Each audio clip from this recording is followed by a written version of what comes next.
Titi started having nightmares since the very night Bayo, the love of her life, proposed to her. Titi did not believe in spirits, visions, or even God, but what was happening to her began to shake the core of her beliefs. On this particular night, she screamed, but it was all in her head. No sound escaped her lips. Awake from the nightmare, yet unable to rise, she recognized the heavy weight of sleep paralysis that had become her recent companion. This time, however, it was different. Whispering sounds crept from the left side of her bed. A force pressed her down so hard she thought death was near. Desperate, she began calling on the name of Jesus, a name she never believed in, yet clung to now. Suddenly, it stopped. She opened her eyes, and before her, a shadowy figure slipped into her dressing mirror. She rubbed her eyes in disbelief, convincing herself it was her imagination, though her heart knew otherwise. She knew what she just saw. Terrified, she threw clothes into a bag, and by 6:30 a.m., she was at her best friend's house. Don't be ridiculous. You want me to believe a strange creature has been tormenting you since you got engaged to Bayo? Titi knew she probably sounded like a fool now, as she has always taunted those who believed in the supernatural. I know it sounds crazy, but trust me, I know what I saw.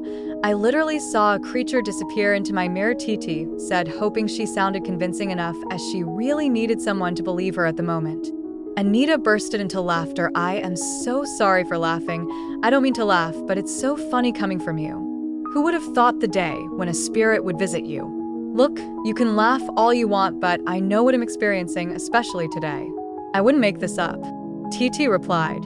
It's okay. I believe you though. These things happen. I have always tried to convince you about the supernatural. I just hope this has convinced you. Anita said, her tone becoming serious as she pats her friend's back, empathetically.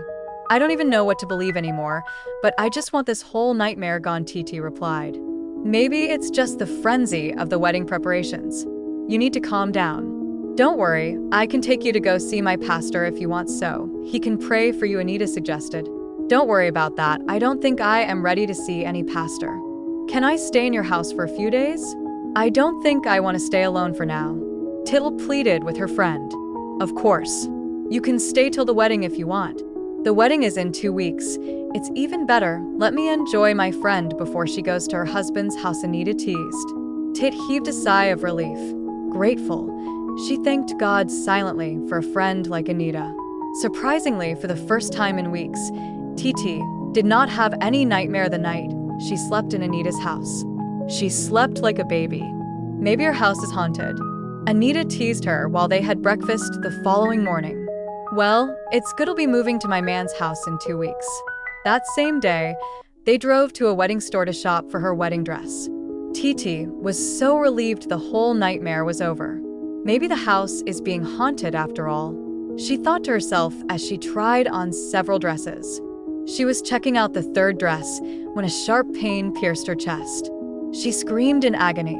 Before she could blink an eye, a heavy blanket of darkness enveloped her. She awoke in a hospital bed, only to see her parents and Bayo weeping by her side. The doctor said your heart has failed and you need a transplant. Her mother broke down in tears as she told her daughter the news. It felt like a cruel dream. One moment she was planning a wedding, the next minute she was facing death. The reality was too overwhelming for her to take in. She looked at her parents and fiancé by her side and couldn't bear the pain she would cause them by dying. She simply closed her eyes, hoping she would be awoken from the horror she's into. That night, Anita stayed by her side, sobbing uncontrollably. You left me no choice. I don't want to kill you, but you must leave my man. Bayo is my husband. I love you, but I love him more, Anita confessed, holding onto Titi's hand. Titi slowly withdrew her hand as she struggled to sit upright. Anita, are you okay? What are you talking about? She asked in a very shaky but confused voice. Anita's eyes glistened darkly. You won't understand. Just leave Bayo and it'll spare your life. If it were another woman, she would be dead already. Before Titi could process what her friend was trying to say, Anita began to transform, her face slightly distorted, glowing eyes, her waist down as like a sea creature. Titi felt her soul almost leave her body as she gripped the side of her bed in fear. "Are you some sort of witch?" she muttered while visibly shaking. "Well, it's time I reveal myself to you. I am a mermaid goddess. Bayo is my spiritual husband. We have been together even before he met you. That's why I tried to discourage you when you told me he asked you out 3 years ago. We already have 2 children." "Children? How? Does Bayo knows about this?" Titi asked. "Not really. He doesn't know I am the one. The relationship we have is spiritual. You don't even believe in the supernatural, so there's no need explaining to you. You can't understand even if I did." Titi froze in shock as realization hit her. She remembered Bayo telling her about a woman coming to sleep with him in his dreams. She dismissed it then, saying there's nothing wrong with a dream and he's overthinking, but now the truth felt chilling. Anita continued coldly. "Humans like you who prefer delusion make it easy for us. Leave my man and live. I am only sparing you because you've been my friend and I actually like you. I'll restore your heart, but you must promise never to breathe a word of this to anyone, betray me, and you'll die." Titi simply nodded in agreement, as she couldn't bring herself to speak.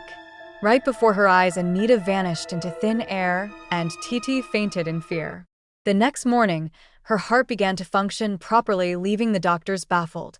Everyone concluded it was a miracle and thanked God for saving her from the spirit of death. Her mother couldn't stop singing and dancing. Titi just kept staring into space, trying to comprehend what happened the previous night. "Let me call Bayo and tell him right away. He was already making plans to fly you outside the country for treatment. That poor man loves you so much." Her mother reached out for her phone, but Titi held her hand. "No, don't, please do not call him. I am not getting married to him anymore. I can't explain anything to you right now, but the fact that I am alive is by God's grace. I need to take the next available flight to Abuja. Let me go and stay with my elder sister for a while," Titi explained to her mother, who reached out to touch her forehead. "Are you okay? What do you mean by you're not getting married to Bayo anymore?" she asked her daughter, convinced that the sickness must have affected her in the head. "Mother, do you want me to get married to Bayo and die, or leave him and be alive?" "What are you talking about, my dear? You are beginning to scare me. Is there something you're not telling us?" Her father, who has been quiet all these while, spoke up. "Dad, I know this sounds crazy, but I'll tell you everything later. Just trust me. It's for the best that this marriage doesn't hold," she pleaded, hoping they would understand. "It's okay, dear. We're just happy you're alive. The doctor told us you wouldn't make it, but here you are. If leaving Bayo will keep you alive, then we'll support you. Just promise you'll tell us what happened when you're okay," he replied, and Titi sighed in relief. As soon as she was discharged, she drove home, packed her bags, and went straight to the airport.